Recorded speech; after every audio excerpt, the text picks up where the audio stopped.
and keep the tweets coming at Koinange Jeff. The hashtag is JKL. Now, where do we go from here? Lots of questions, like Abdul Haji was saying, so few answers. Let's try and see if we could get a few answers. He's a constitutional lawyer. He's also a political analyst. He knows the Constitution back to forth. He knows the country back to front. People in the streets know him simply as KK.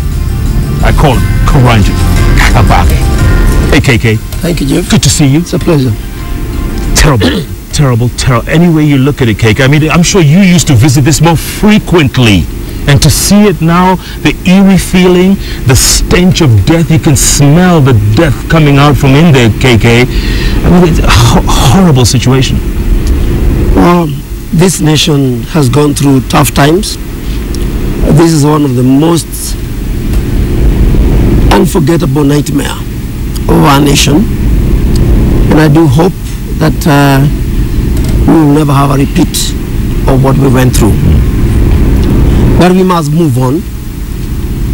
But before I say more, let me just say my heart goes to the fellow Kenyans and other nationals who may have passed on here through no fault of their own.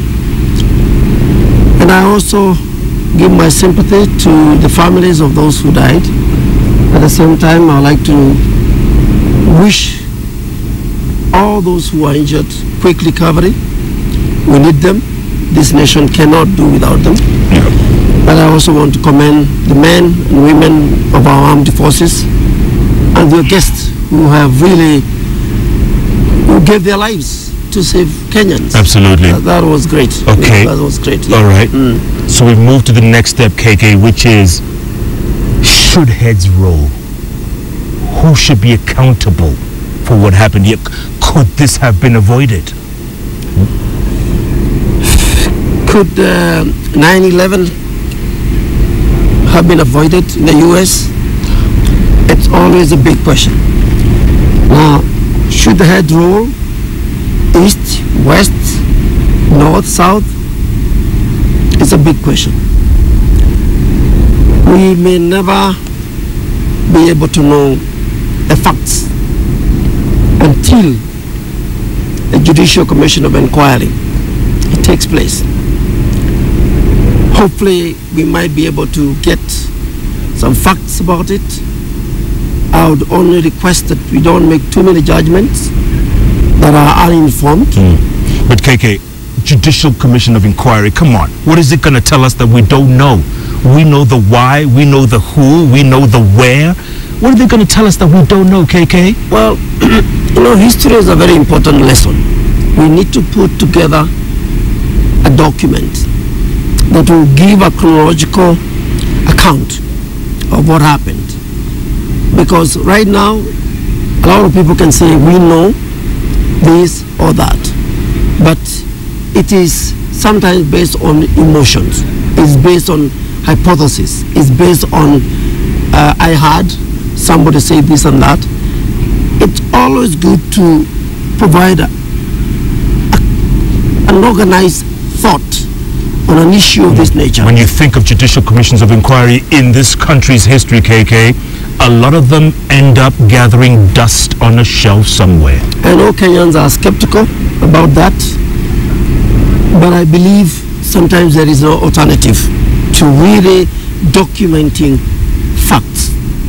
What I would request is, if such a commission as the President has indicated is appointed, it must dig and get us the truth.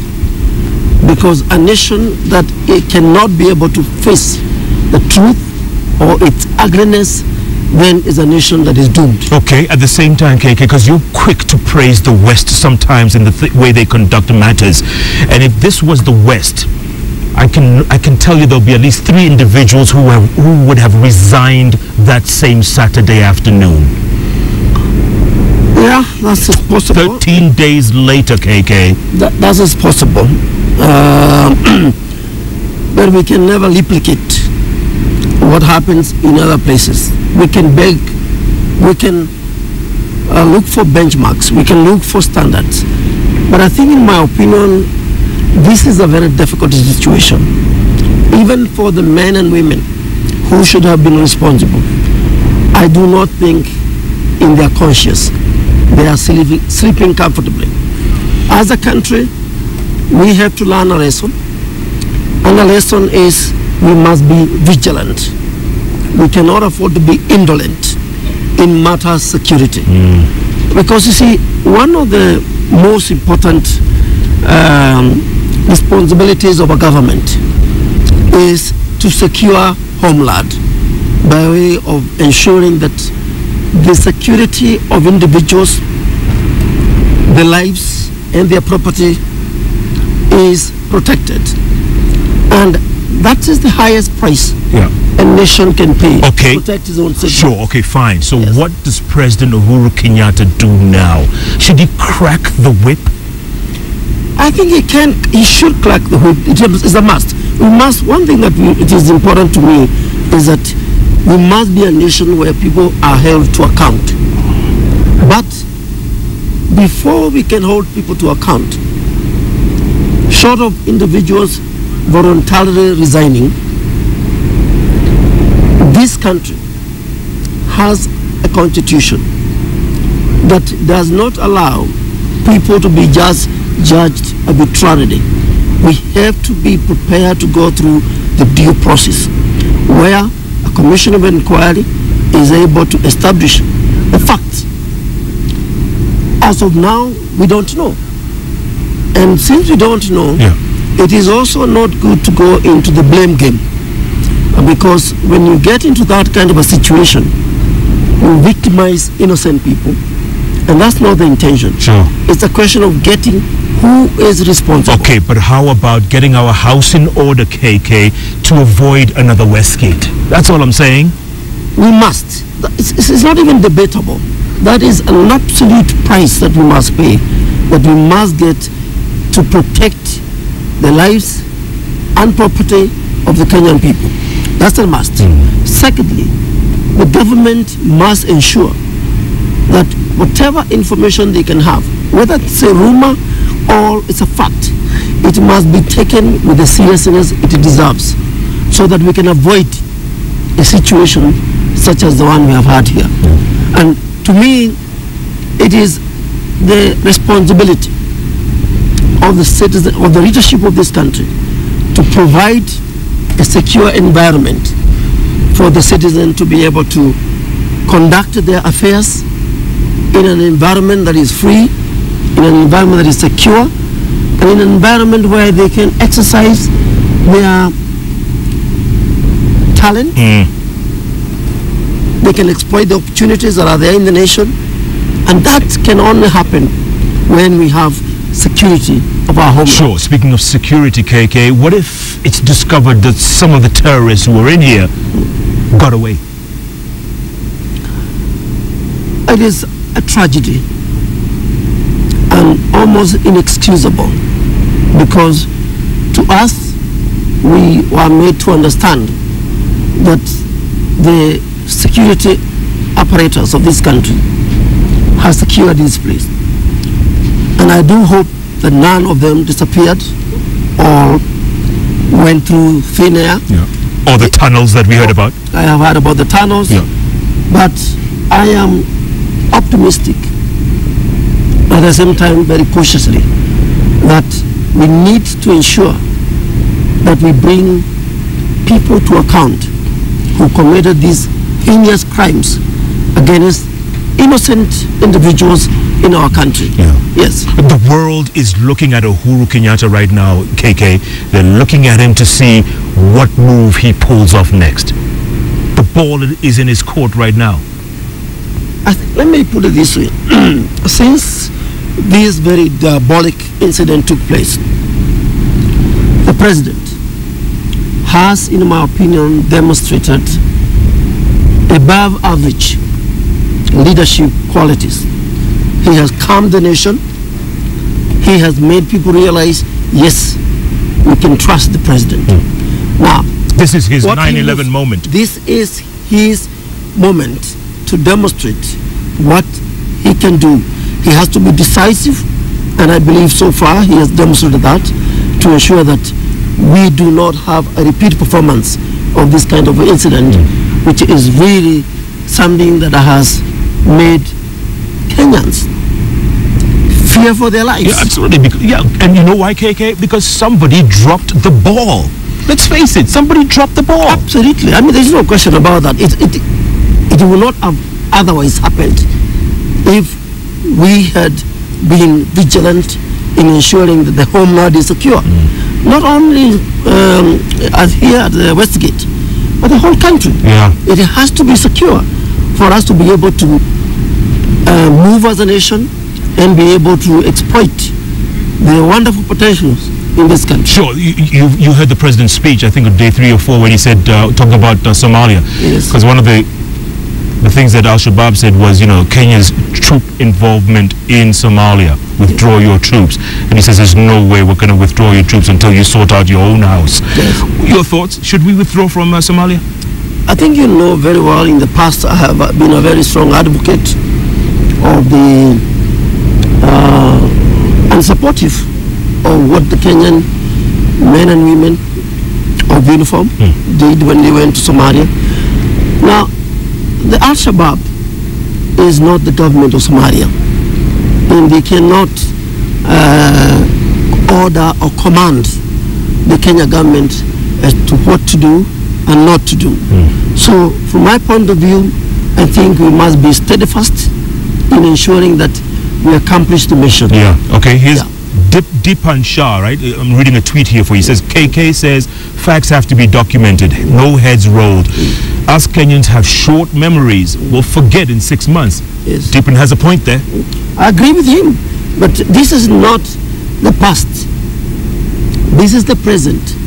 And as we move forward, we must, see, let me tell you,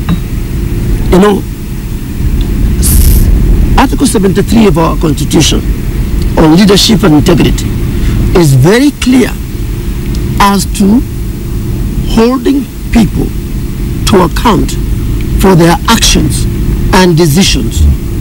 That is very, very clear. Now, from that point of view, I believe somebody has to be held to account for his actions of either omission or commission. Good, so you agree heads have to roll? Absolutely. Okay. Yeah. Here's another tweet, the KK, from Chris Oko. He says, could we have a timeline for that commission of inquiry you're talking about? What a timeline? What would be a decent timeline for it? 3 months, 6 months? What? Well, I cannot second guess what the magnitude. Yeah, but before Kenyans forget, before we put this behind us and forget. It's not a question of forgetting. I don't believe this is an issue of forgetting. This is a question of the Kenyan people demanding accountability. And as I have said, we are enjoined by our constitution, the leadership of this country, to be able to ensure that actions and decisions of leadership must be accountable to the people of this republic. Absolutely. Here's Fred Mwangela. He says, commissions have never achieved anything in this country, and we have proof. Why go there again now? I like the skepticism of the people of Kenya that it has never. Let me tell you, those of us who believe in research and those of us who believe in knowing what happened. Let me give you an example. If you wanted to know about the corruption in this country, there are documents. We had a Combo Commission of Inquiry. Yep. If you wanted to know something about the tribal crashes, you can look at what they call a Kiumi Commission of Inquiry. Okay, you can look at the Kiliku, the late Kiliku Commission of Inquiry. Yeah. Now, this is important because you see, they always say those people that do not know about history, all right, they will repeat the mistakes. Now, as far as I'm concerned, it is important to have something ordered as to what is the genealogy and the chronology of what happened right here. Because you see, when your child is 10 years old, there are some children who will be born or who have been born after this incident. Very diabolic one. Sure. I'm going to read one more tweet. KK. Quinto, he says, tell KK that we can't be patient when it comes to security. I do not think that terrorists will wait for our commission of inquiry. No. Commission of inquiry and securing our homeland are not supposed to be one or the other. It's supposed to be simultaneously conducted. We will conduct, they should conduct the commission of inquiry, and at the same time ensure that vigilance, not indolence, vigilance is what I can call a way of life in this country. Yeah. And to me, that is something that has to happen. Yes. Bottom line, KK. Yes. Can we avoid another Westgate? I would want to hope that it should never happen. It must never happen. So, from my point of view, we must ensure that it does not happen at all. Sure. It's the father. This leads me to my next tweet, KK. Yes, I think his name is 254 Legend. 254 Legend. Yeah, and it has to do with, can we avoid this again? Because he says, lest we Kenyans forget and be fooled again, let's ask the hard questions now. Yes. Bring on Gishangi and Karangi to the bench. Yes. You think they'll come? I can't speak for them. All I can say, by the way, they have a duty to speak to the Kenyan people and tell them what ought to have been done that wasn't done. I think, to me, that is the responsibility. Sure. Whether they'll come or they won't come, it's another matter. Absolutely. Yes. KK, we're going to have to leave it at that for now. Great to see you as always. Thank you, Jeff, and welcome back. Thank you very much. We cannot afford you out again. I'm back to stay. Thank you. Good to see you. That's good news. KK, Karanja Kabage there, breaking it down. This has been Jeff Koinange live from the Westgate Shopping Center the last couple of days. Next week, new location. The show is Wednesdays and Thursdays at 10 p.m. In the meantime, keep your tweets coming. The hashtag is JKL. We'll have this conversation after this show, and I'm sure late into the night I will engage you, and thanks for tweeting in. You can be sure that this show will continue to reach the levels that you want it to, and it can only do that on the